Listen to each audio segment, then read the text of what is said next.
If you have a look at this map, you can actually have a very brief understanding of which countries we are talking about when we actually say these modules have received attention from over 40 countries in 6 continents.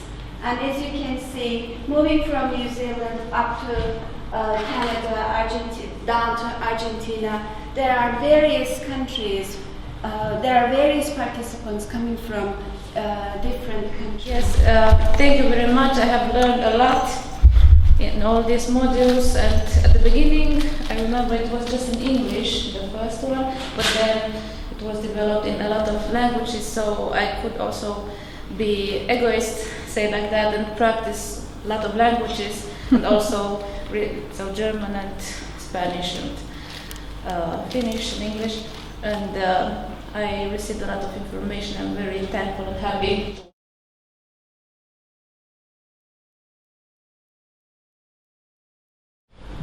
Interestingly, fast mapping does not appear to be different in first and second language acquisition.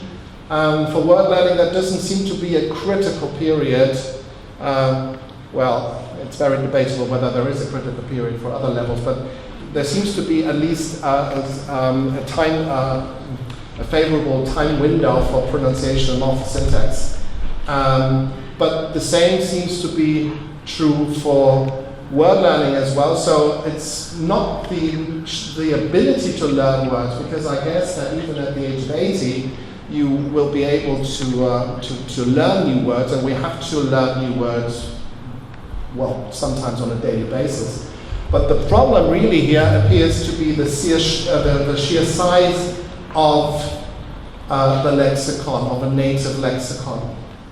So it is assumed that it's virtually impossible that if you migrate to a particular country and you are then exposed to the language after age 7, the likelihood that you're really going to pick up a native-like lexicon is very, very small. So it's very, very difficult. There are loads of tests showing this. That Hier sind auch ein paar Löffel. Aber Löffel brauchen wir doch nicht. Nee, ich räume die Löffel wieder weg. Hier liegt noch ein Löffel, du hast einen Löffel vergessen. Did you pick up the German word for plate, knife, fork, spoon, or cup by any chance?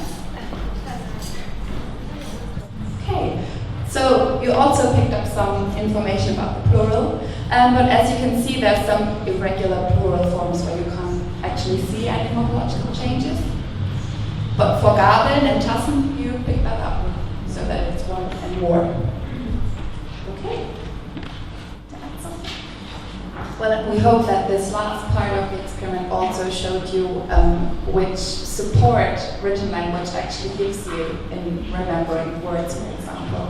So I think that it is easier if you can listen to them and read them, but if you only have to listen to them, you have to grab them right away, and that's very hard to do. Okay, so what we wanted at the end is learning that is individualized. We wanted the materials to promote and encourage learners to problem solve, so to find solutions themselves. And finally, we wanted other students and the teachers to act as sources of resources rather than do the teaching. So for the word selection, we ended up with, we divided the 300 words into 15 word sets, 20 words per set. They increase in challenge, so we started with the monosyllabic words, we moved to two-syllable words. In terms of the technology, we used 2 types of technologies. At the start, we used only automatic speech recognition, so learners in some of these exercises would be able to speak, and they will receive feedback on how close their speech to a native speaker. I will give you one example of that. If somebody says yeah in English, they're not usually understood to be agreeing with the person unless they nod their head. So if I say to you, that was a really good book, and you say, yeah, then I believe you. But if I say, that was a really good book, and you say, yeah, I know that you're going to say something different to me. Writing in scenes is a tried and true way of getting yourself to show rather than tell. So, Billy already said some of this, but I'll elaborate. Why should you write in scenes? Okay? When you're dealing with an adult readership who has a lot of life experiences and they have to interpret the text, it becomes more rather than less involving. And this particular module, namely bilingualism and multilingualism module, attempts to contribute to the professional development of lesbian teachers in identifying potential problem areas faced by adult migrants and their bilingual and multilingual children. So Digilin and Simply Cracking Good Stories and maybe a few other things that I've forgotten about right now already existed. But what Belma has mentioned here about heritage language maintenance is a new initiative. So what this refers to, what a heritage language is, could actually be an indigenous language like Canadian First Nations language or Welsh or Gaelic. But it also refers to languages of people's home countries when they have immigrated to a new country. So it can refer to many languages.